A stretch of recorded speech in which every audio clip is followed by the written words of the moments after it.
C'est un recul énorme pour l'agriculture. Puis il faut qu'il y ait quelqu'un qui la protège, l'agriculture. C'est le garde-manger des Québécois. Au Québec, si le projet Énergie Est voit le jour, les 3/4 du pipeline seront construits en zone agricole. Pourquoi prendre des risques avec du pétrole? Pétrole puis l'agriculture, je pense que ça va pas ensemble, pas du tout. Ce sera l'oléoduc au débit le plus élevé en Amérique du Nord. 1,1 million de barils de pétrole y transiteront chaque jour.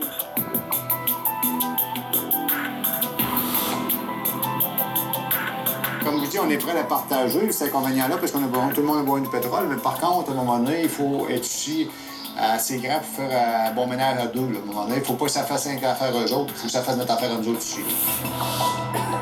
Le pipeline de TransCanada relierait l'Alberta au Nouveau-Brunswick sur une distance de 4600 km, dont plus de 700 au Québec. Ce pétrole, en provenance des sables bitumineux, est destiné aux États-Unis, mais pourrait au passage approvisionner 3 raffineries dans l'est du Canada: Montréal, Lévis et Saint-Jean au Nouveau-Brunswick. Le projet Énergie Est a tout pour inquiéter les agriculteurs.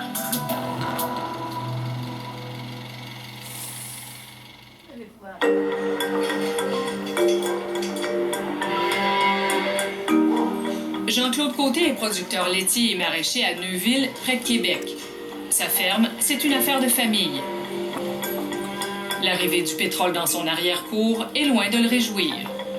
Toutes les fois qu'il passe des choses de même, mais c'est des revenus en moins qu'on a par les inconvénients que ça nous cause. Fait qu'à un moment donné, il faut que ça arrête à quelque part, ça aussi, là.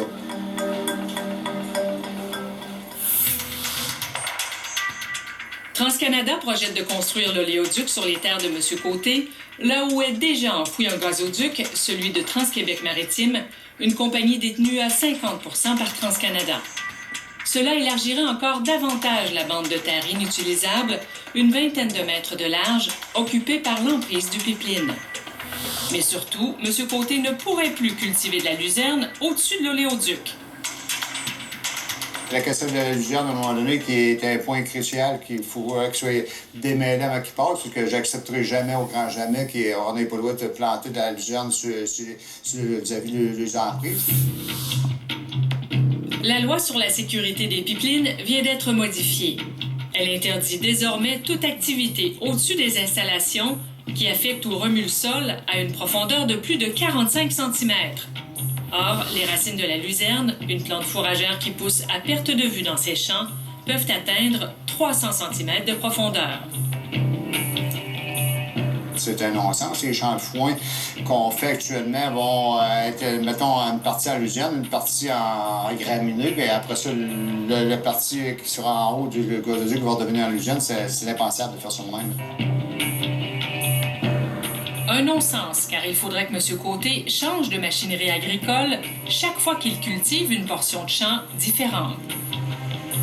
Le champ, tu commences en luzerne, tu mets quoi? Vous avez l'oléoduc, puis tu continues en luzerne après, là. C'est des frais qui sont abominables, qu'on ne peut pas rentabiliser ça à un moment donné. C'est impossible de penser ça.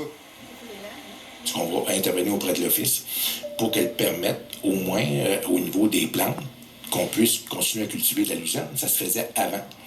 Pourquoi qu'on serait capable de le faire aujourd'hui?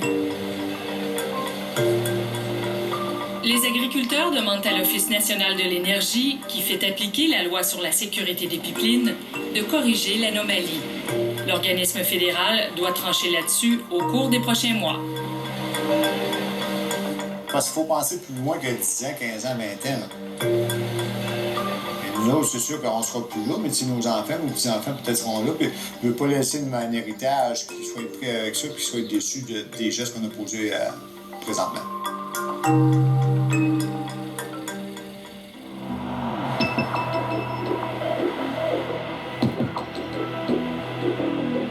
On ne peut pas nécessairement s'opposer carrément au projet parce que, en tant que producteur agricole, l'essentiel pour nous autres, c'est de produire. Si je fais un calcul vite, là, je suis certain que j'ai au moins 15 véhicules qui fonctionnent avec du carburant.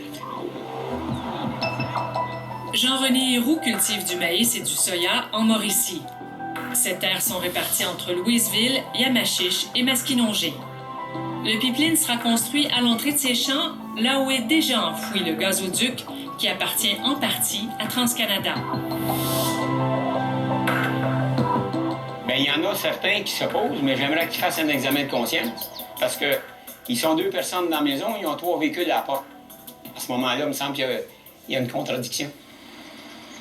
Monsieur Héroux accepte qu'un oléoduc soit construit sur ses terres, mais il veut être compensé pour les inconvénients. Par exemple, pour circuler avec de la machinerie lourde sur l'emprise de l'oléoduc, il doit obtenir la permission. Il faut appeler TransCanada 48 heures à l'avance si on a des travaux qu'on veut faire. Fait que si à ce moment-là, pour passer sur le gazoduc, il faut les aviser qu'on va aller faire la récolte de l'autre côté, bien là, à ce moment-là, on va faire... Il dit 48 heures d'avance où est-ce qu'on va. Fait que si c'est de nuit, on va faire quoi? Durant les récoltes, c'est pas 48 heures, on travaille 24 heures par jour. Quand on a fini un endroit, on s'en va à l'autre. Fait que c'est difficile de prévoir à quelle heure qu'on va être là. Puisque l'oléoduc restera en terre une fois hors service, les agriculteurs réclament une compensation annuelle. TransCanada propose plutôt de racheter la portion de terre où sera construit le pipeline et, comme dédommagement, elle offre un seul et unique montant forfaitaire, aux grandes dames des agriculteurs. Moi, je vais demander d'avoir une indemnité annuelle. Nous autres, quand on arrive dans une municipalité avec une maison quelque part, on ne paye pas des taxes. On va payer des taxes à un an, puis après ça, ça va être merci, bonjour. On paye tout le temps, mais eux autres, ça devrait être exactement la même affaire. Une indemnité annuelle, des redevances qui seraient faites en fonction des inconvénients et des dommages que ça cause. Ça s'évalue, ça se calcule, puis il y a moyen de le faire. France Lamonde exploite une ferme à Lévis, dans Chaudière-Appalaches. L'oléoduc devrait être construit au bout de ses terres, là où se trouve déjà un autre pipeline, celui d'Ultramar, une filiale de la compagnie Valero. L'agricultrice cultive du blé, de l'orge et du soya. Elle est à la tête d'un regroupement qui s'est battu en 2010 pour faire modifier le projet initial d'Ultramar. La pétrolière voulait enfouir son oléoduc à 1,2 mètre. Les agriculteurs l'ont convaincu de creuser à 1,6 mètre, une profondeur qui leur donne plus de latitude pour effectuer certains travaux sans autorisation. Or, TransCanada prévoit enfouir son pipeline à seulement 1,2 mètre. Ça, pour moi, c'est inconcevable qu'eux prennent priorité sur l'agriculture alors qu'ils peuvent creuser plus. Oui, ça coûte un peu plus cher, mais ils passent une fois. Là, s'ils revenaient à être à 1,2 mètre, ça serait un recul effrayant pour nous autres. Mais le plus inquiétant avec le projet Énergie-Est de TransCanada, c'est qu'un nouvel article de la loi C-46 prévoit que toute personne qui brise un pipeline par faute lourde ou intentionnelle peut être tenue responsable des dommages. En cas de déversement accidentel, la compagnie se chargerait du nettoyage, mais pourrait par la suite poursuivre la personne qui a endommagé le pipeline accidentellement. Un cas bien théorique, selon TransCanada. Il faut être pratique quand même. Jamais on a poursuivi un propriétaire pour un accident qui est arrivé. Les agriculteurs craignent que le concept de faute lourde, qui est défini dans le Code civil comme une faute qui dénote une insouciance, une imprudence ou une négligence grossière, leur joue des tours. Quand on est dans nos travaux, on est préoccupé par nos travaux. C'est facile d'avoir une insouciance ou une négligence que la compagnie peut invoquer. Puis là, c'est de l'interprétation. Est-ce que j'étais négligent? Est-ce que j'étais insouciant? J'étais concentré? Comment qu'on peut faire pour prendre une responsabilité aussi lourde que ça? On veut s'assurer que les agriculteurs ne soient pas responsables de ça. On ne veut pas mettre en péril, ce que vous disiez tantôt, la santé financière de nos entreprises agricoles à cause de cette infrastructure-là. Et ça, il faut absolument que ce soit la compagnie qui l'assume. C'est la compagnie Promutuelle qui assure la majorité des agriculteurs du Québec. Ces spécialistes ont analysé pour nous les implications du concept de faute lourde dans la loi C-46. Leur conclusion est inquiétante. La notion de faute lourde devra être exclue pour qu'un contrat d'assurance puisse être émis.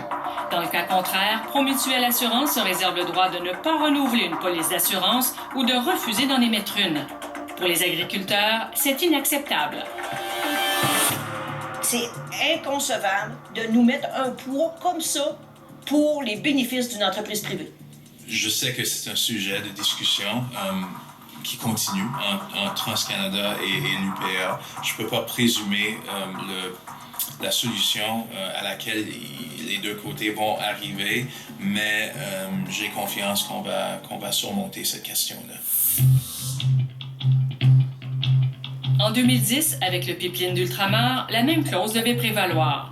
Mais l'intervention des agriculteurs a forcé la pétrolière à faire marche arrière.